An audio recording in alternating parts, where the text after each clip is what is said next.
Hey everyone, today's video is going to be a little bit different. We're going to be watching a YouTube video to begin about figurative versus literal language, and then we're going to go into notes on connotation and then notes on mood and tone. Now, most of these notes are going to already be done for you because these are 4 terms that I just want us to learn about and then practice. So the reason why this is different is most of this is not most of this, all of this is digital instead of me printing it out for you this time. Most of the notes are done for you except for what you see me type out, and then we're really going to jump into some practices after we complete each set of notes. So that's why it's going to be a little bit different, but it's the same idea. We're just taking notes on connotation, denotation, mood, and tone. So to start off our watch this video and then answer this question: what is the difference between figurative and literal? You're going to write that right here without me. I'm not writing that out. Now, to start off, our first definition is the word denotation. Denotation is the literal meaning of a word. Okay, it's also known as the dictionary definition. It's precise, it's straightforward, there is no emotion, and it's key that there's no emotion. It's a very big deal that there's no emotion, because a lot of words have emotion attached to them. We attach them without even realizing it. It's just something that we naturally do. We're going to talk about that here in a second. So the meaning of the word remains the same despite your personal experiences. So no matter the experiences that you've had with a word, like I was attacked by a German Shepherd when I was younger. I don't have negative, I have kind of a fear of them a little bit, but I can't let that get in the way of telling me what is a German Shepherd, right? So it is the definition you would find in the dictionary. Now, looking here at the connotation, which is not the opposite, but a little bit different than the denotation, this is what we do with a lot of words. These are the emotions, feelings, or ideas a word brings to mind. This is a type of figurative language. It goes beyond the literal definition. Sorry, that's my bad. Definition. It can be either positive or negative. I spelled positive wrong, but I will fix it. It can be either positive or negative, so it helps set the tone. Okay, and this is the key part here for today, is that it's this positive or negative emotion that we attach to words, right? So a word like blue is simply a color in the dictionary, right? It goes into the shade that it might look like, but it is a color in the dictionary. But connotatively, the emotion, the feeling, the ideas that we bring to this word, it could mean someone who has said, oh, you're feeling so blue. What's got you feeling this way? So to me, it has a negative connotation. You don't want to be feeling blue. You don't want to be feeling sad. You don't want to be feeling down. In the same regard, vanilla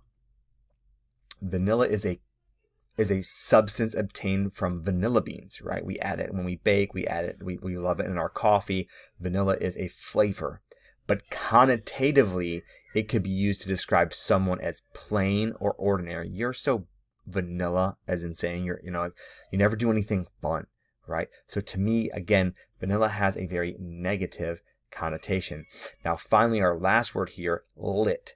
The past tense of to light. That's what it means in the dictionary. It doesn't have any other meanings in the dictionary, but we have connotatively used it to describe something as exciting or something as amazing. So lit to me has a positive connotation. That's why I go into the details of people saying like Latin is a dead language. Latin is not a dead language in the sense that no one speaks Latin anymore. Latin is a dead language because no country speaks it anymore. And if no country speaks a language anymore, then it is not added new connotations to words that make them mean new things, right? Like you guys have come up with all these wild new words recently, like skibbity, and it's just a dead language doesn't have those new words added to it because there's not the youth, you all, which is so cool and so refreshing and so exciting, adding new words to a language. And so every generation adds new words, and some of them stick and stay and actually get added to a dictionary, and some of them kind of fall away. We'll see in 10 years where skibbity, I can't believe I'm saying where skibbity is. So a closer look at connotation and tone. So to look more at connotation and tone, some words have positive and negative feelings associated with them. So when an author uses these words, it contributes to the tone of the writing. And so what I want you thinking about here is there are words that are synonyms, right? They have the same meaning, the same definition. The word visitor, the word guest, and the word intruder all have the same denotation, the same dictionary definition. They all mean someone visiting or going inside of another person's home. However, they each have a different connotative meaning. Neutrally, we have a visitor, someone who's just come over, they're visiting our home.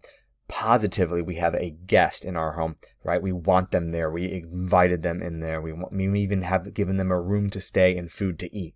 Negatively, we have an intruder in our home, someone who is not welcome, who is not wanted, who could also add a fear to the fact that they're in our home. Are they stealing something? Are they there to harm us, right? So all of these have a different connotation, but denotatively, the definition is all the same. So on your own, brainstorm different words for the word unusual. I want a positive, I want a negative, I want a neutral for the word unusual, and they all should have the same denotative, the same definition, okay? Now, all of this is to make you start thinking that authors are very specific in their word choice. And so when we are looking at their words, when we are analyzing their words, we are creating a mood, we are creating a tone as we do that. And we're going to go into mood and tone here in a second. But before we get into mood and tone, you will pause the video and you will complete this practice. Now, if another person is done with the notes, you can complete that practice with them, or you can complete this practice on your own. All right, but make sure you fill in each thing. When this is done, I need to check it, and then you move into mood and tone. And that's when we're going to start mood and tone notes here in a second, and that will be a separate video. If you come back here, it is a separate video. All right, so as always, thank you guys for watching. If you have any questions, please let me know. Do not forget to have me check these notes and this practice when you are completed with both of those things. All right, everybody. Thank you.